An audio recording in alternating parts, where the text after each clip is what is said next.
සාමාන්‍යයෙන් මේකේ මේ අද පෙන්වන ලෙඩේ තියෙනකොට ලිෆ්ට් එක සාමාන්‍ය විදිහටම ඔන් වෙනවා. ඔන් වෙලා කූලින් පටන් ගන්නවා, කම්ප්‍රෙසර් එක වැඩ කරන්න පටන් ගන්නවා. ලිෆ්ට් එක සාමාන්‍ය විදිහට හැමදේම වෙනවා. නමුත් මේක විනාඩි 3ක් 4ක් 5ක් විතර ගියපුවාම ස්විච් එක ඔටෝම ඕෆ් වෙලා යනවා.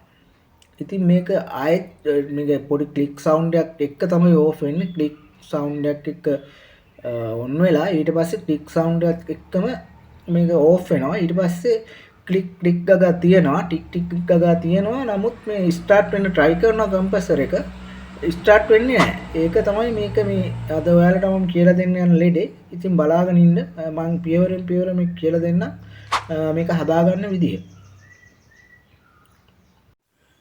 ගොඩාක් වෙලාවට රිලේ එක තමයි ලොකුම රීසන් එක මේ හේතුවට. ඉතින් මේක ස්ටාර්ට් එක ගන්න හදලා ආයෙ පොඩ්ඩ වෙලාවකින් ඕෆ් වෙලා යනවා. ඉතින් රිලේ එකෙන් කරන්නේ ෆ්‍රිජ් එකේ කම්ප්‍රෙසර් එක ඒ වගේම කූලින් වෙන සිස්ටම් එක සම්පූර්ණයෙන්ම ස්ටාර්ට් කරන රිලේ එකෙන්. ඉතින් රිලේ එක වීක් වුණොත් ස්ටාර්ට් එකේ පුල්ම පවර් එක ගන්න බෑ. ඒකින්ද විනාඩි සාමාන්‍යයෙන් සෙකන්ඩ් ගාණක් යනකොට අනිවාර්යයෙන්ම ෆ්‍රිජ් එක ඕෆ් වෙලා යනවා. ෆ්‍රිජ් එකේ කම්ප්‍රෙසර් එකයි ස්ටාර්ටින් එකයි සම්පූර්ණයෙන් ඕෆ් වෙලා යනවා. ඉතින් රිලේ එක තමයි බොහෝ වෙලාවටම 80%ක්ම රිලේ එකේ ප්‍රශ්න තමයි මේ වගේ කොමන්ම රීසන් එකක් විදිහට එන්නේ. ඉතින් අපි බලමු කොහොමද මේ රිලේ එක මාරු කරගන්නේ කියලා. මම ඔයාලට කියලා දෙන්නම් මේ රිලේ එක ගලවන විදිහ ඒ වගේම මේක තියෙන විදිහ මම හැමදේම ඔයාලට කියලා දෙන්නම්. ඉතින් බලමු අපි කොහොමද රිලේ එක ගලවගන්නේ කියලා. ඉතින් අපි මේ රිලේ එක ගලවනකොට යාළුවනේ අපි මේ බොක්ස් එක තියෙනවා. මේ බොක්ස් එක ඉක්මනින් සැරේ අපි ගලව ගන්න ඕන මේ බොක්ස් එක. ඉතින් මේ බොක්ස් එක ගලවනකොට මේ වගේ ස්ක්‍රූප් එකක් භාවිත ගන්න ෆ්ලැට් ස්ක්‍රූප් එකක්. ෆ්ලැට් එකෙන් තමයි මේක ලේසි. ඉතින් ෆ්ලැට් එක මෙහෙම දාලා ඉවරලා මෙතනින් දාලා ඉවරලා මෙහෙම පොඩ්ඩක් උස්සන්න. මේක උස්සපුවාම මෙන්න මේක ඇරෙනවා. ඊට පස්සේ මෙහෙම අදින්න පුළුවන්. ඔය මම මේක මේ ඇදලා ගත්තේ. මේක මෙන්න මේ කට්ටේට තමයි දාන්න ඕන. මේ පේනවාද ඔයාලට කට්ටයක්. මේ කට්ටේට මෙහෙම දාලා ඉවරලා මේක මෙහෙම උස්සන්න ඕන. උස්සපුවාම මේ කප් එක එළියට ගන්න පුළුවන්. මම ඔයාලට ඊට පස්සේ පෙන්නන්නම්. මම ඔයාලට කිව්වා දැන් මේකේ මේන්ම රීසන් එකක් තියෙනවා කියලා රිලේ එක සම්බන්ධයෙන්. රිලේ එක මම ඔයාලට පෙන්නන්නම් මෙතන ගලවලා. මේක තමයි රිලේ එක. මේ තියෙන්නේ. මේක තමයි රිලේ එක. ඔයාලට පේනවා ඇති. මේක මේ වයර් හරියට බලා ගන්න. මේක එක වයර් එකකින් තමයි සෙට් වෙලා තියෙන්නේ. අනිත් එක ඩිරෙක්ට්ම දීලා තියෙන්නේ කම්ප්‍රෙසර් එකට. මේක හරහා තමයි එක වයර් එකක් මේ සෙට් වෙලා තියෙන්නේ. ඉතින් මේක මේ වයර් එක අපිට හිමිසරේ මෙහෙම ඇදලා මෙතන පොඩ්ඩක් මේ කනෙක්ටරේට මෙතන මැදට පොඩ්ඩක් මෙහෙම අතින් තද කරන්න ඕන මෙහෙම. තද කරලා මෙන්න මෙහෙම පස්සට අදින්න පුළුවන් මේ වයර් එක. ඊට පස්සේ අපිට මේක ගලව ගන්න පුළුවන්. ඊට පස්සේ ඔයාලට මම පෙන්නන්නම් මේ රිලේ එක ගලව ගන්න විදිහ. ඔයාලා මාරු කරනකොට රිලේ එක බොහොම පරිස්සමෙන් ගලව ගන්න, ඩැමේජ් වෙන්න දෙන්න එපා. ඉතින් මම ඔයාලට ගලවන විදිහ පොඩ්ඩක් පෙන්නන්නම්. තා පොඩ්ඩක් zoom කරලා මෙතෙන් පොඩි මෙහෙම ටෙස්ට් එකක් දාලා ඕනනම් මෙහෙම තල්ලු කරලත් පුළුවන්. මෙන්න මෙහෙම හිමීට ගලවන්න පුළුවන් මේ.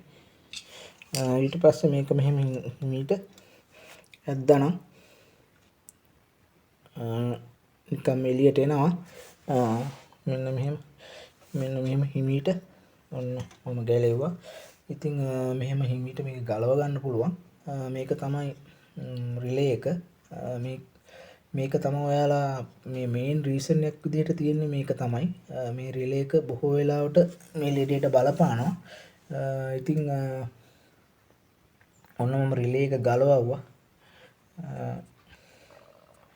ඉතින් අපි බලමු මේ රිලේ එක කොහොමද තත්ත්වය කියලා. රිලේ එකේ තත්ත්වය කියලා බලමු. මේක තමයි රිලේ එක. ඔයාලට පේනවා ඇති. ඉතින් මේ රිලේ එකේ පොඩ්ඩක් ඩස්ට් ගතියක් තියෙනවා. අපි මේක දාද්දී ආපහු හොඳ තත්ත්වෙන් පොඩ්ඩක් සුද්ධ කරලා තමයි දාන්න ඕන. බ්‍රෂ් එකකින් මේක හොඳට සුද්ධ කරලා දාන්න. මේ වගේ ඩස්ට් තිබ්බහමත් බොහෝ වෙලාවට ඒක වැඩ කරන්නේ නැහැ රිලේ එක හරියට. එතකොටත් ඔටෝ ඔෆ් ලෙඩේ එනවා. මේ කන්ටැක්ට් වලට ඩස්ට් එක වැදුනාම සාමාන්‍යයෙන් ඔටෝ ඔෆ් ලෙඩට ඒකත් බලපානවා. ඉතින් මම මේ හොඳට සුද්ධ කරගන්නවා. ඉතින් මේක තමයි රිලේ එක. ඉතින් ඊට පස්සේ ඔයාලට මම පෙන්නන්නම් මේ රිලේ එක හොඳට සුද්ධ කරගන්න. අපි බලමු තවත් මේකට හේතු වෙන්නේ මොනවද කියලා. දෙවැනි හේතුව තමයි මේකේ අපිට ඕලෝඩ් ස්විච් එකක් මෙතනින් බලා ගන්න පුළුවන්. මම ඔයාලට ඕලෝඩ් ස්විච් එක පෙන්නන්නම්. මෙතන තියෙන ඕලෝඩ් ස්විච් එකක්. මේකත් මෙහෙම හිමින් සැරේ මෙතන පින් එකෙන් පන්නලා ගලවන්න තමයි තියෙන්නේ. මෙහෙම ඇදලා එළියට පින් එකෙන් ගලවන්න පුළුවන්. ඒතර අමාරු නෑ. මේක තමයි ඕලෝඩ් ස්විච් එක. මේ බලන්න මේ ඕලෝඩ් ස්විච් එකේ ඩස්ට් එක නම් තියෙනවා. ඉතින් මේ හැම එකම අපි හොඳට ඩස්ට් එක සුද්ධ කරන්න ඕන. මේකත් අර විදිහම තමයි මෙතනින් හිමින් සැරේ පින් එක ඔබලා ගලවන්න තමයි තියෙන්නේ. මෙන්න මෙහෙම. ලොකු ප්‍රශ්නයක් නෑ ගලවන්න.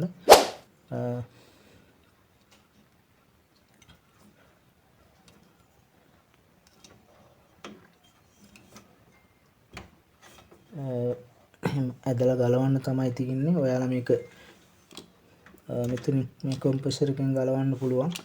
මෙතනින් මේවා ගලවද්දි හොඳට මාක් එකක් තියාගන්න කොහෙන්ද ගලෙවි කියලා. ඉතින් මේක තමයි ඕලෝඩ් ස්විච් එක. ඉතින් මේකෙන් වෙන කාර්යය තමයි මේකට සේෆ්ටි ඩිවයිස් එකක් විදිහට වැඩ කරනවා. ඒ වගේම කම්ප්‍රෙසර් ප්‍රොටෙක්ටර් එකක් විදිහටත් වැඩ කරනවා. මේක රත් වුණොත් ෆ්‍රිජ් එක ඔයාගේ ෆ්‍රිජ් එක නවතිනවා.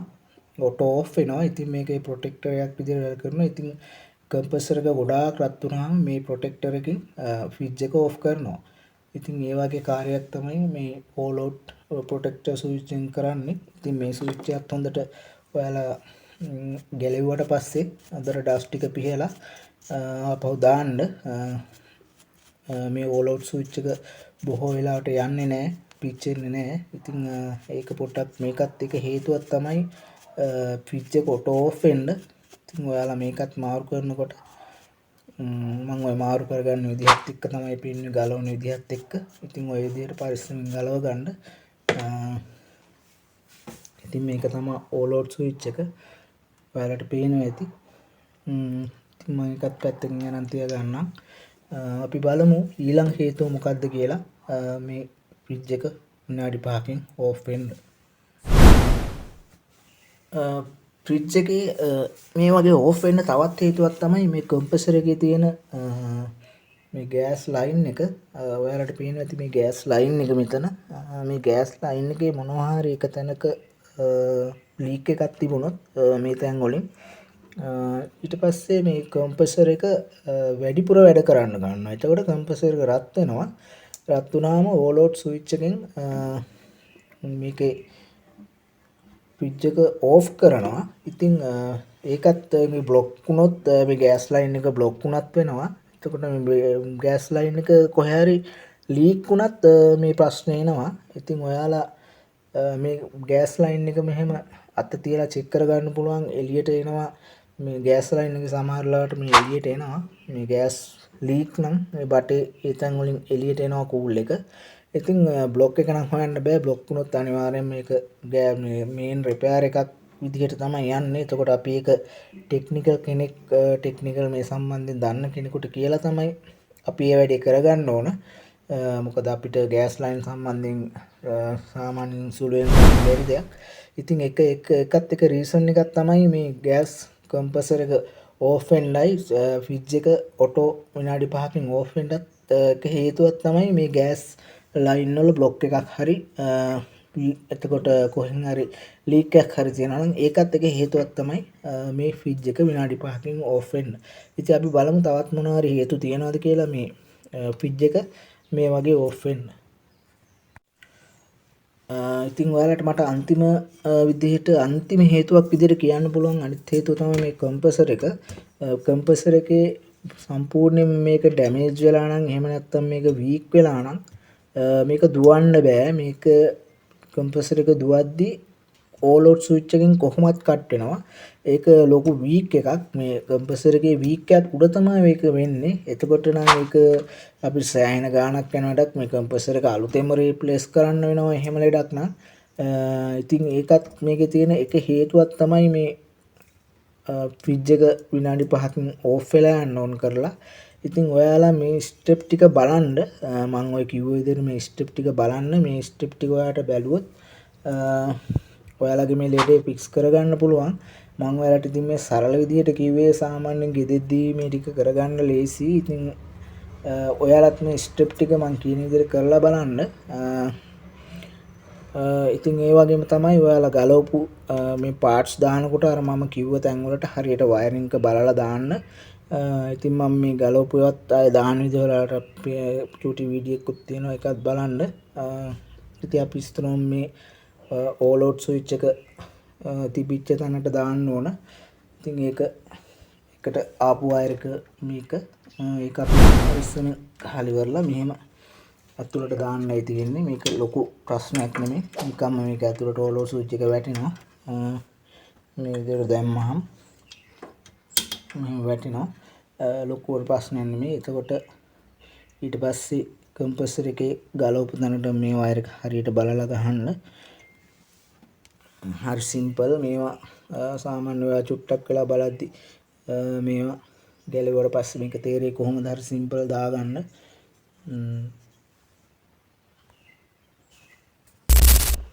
ඊට පස්සේ මම මේ ස්ටාර්ටින් රිලේ එක ඒක දානවා තිබිච්ච තැනට. මෙහෙම මේක ඇතුළට කූල් දෙයක් විදිහට තියෙන මෙහෙම බහිනවා. ඒකෙත් මේ කළු වයර් එක එතෙන් හරි විදිහටම අපි හයි කරනවා. ඉතින් අවසානයේදී මම ඔයාලට කියන්න ඕන මේක අපි මේ ඩස්ට් තියෙනවා නම් කම්ප්‍රෙසර් එකේ ආවට ඒ තැන් හොඳට මෙහෙම පිහලා සුද්ධ කරගන්න. මේ ඩස්ට් වැඩි වුණාමත් කම්ප්‍රෙසර් එක මේ විදිහට ඔටෝ ස්ටාර්ට් වෙලා ඊට පස්සේ විනාඩි 5කින් ඕෆ් වෙලා යනවා. ඉතින් මේ ඩස්ට් තියෙන තැන් බලලා මේ රිලේ වල ඒ වගේම all out switch එක අවට ගොඩාක් එහෙම ඩස්ට් එක තියෙනවා නම් මේකත් පිහලා ඔයාලගේ ලෙඩේ සක්සස් වෙනවද කියලා බලන්න. බොහෝ වෙලාවට ඩස්ට් ඉඳලා මේ වගේ ලෙඩ ඇවිල්ලා තියෙනවා. මේකත් එක හේතුවක් මේ ඕෆ් වෙන එකට. ඉතින් ඔයාලා අනිවාර්යයෙන්ම ඩස්ට් එකත් හොඳට පිහලා ඔන් කරලා බලන්න. මම අර කිව්ව හේතු ටික රිලේ එක ඒ වගේම all out switch එක අනිවාර්යයෙන්ම චෙක් කරලා බලන්න. මේ දෙක තමයි බොහෝ වෙලාවට මේකේ මේන් රීසන් විදිහට එන්නේ. ඉතින් හොඳයි. මම තවත් අලුත් වීඩියෝ එකකින් මේ වගේම ඔයාලා රිපෙයාර් ටිප්ස් එකක් අරන් ඔයාලත් එක්ක එක්කව වෙන්නම්. එතකන් ඔයාලට සුබ දවසක්.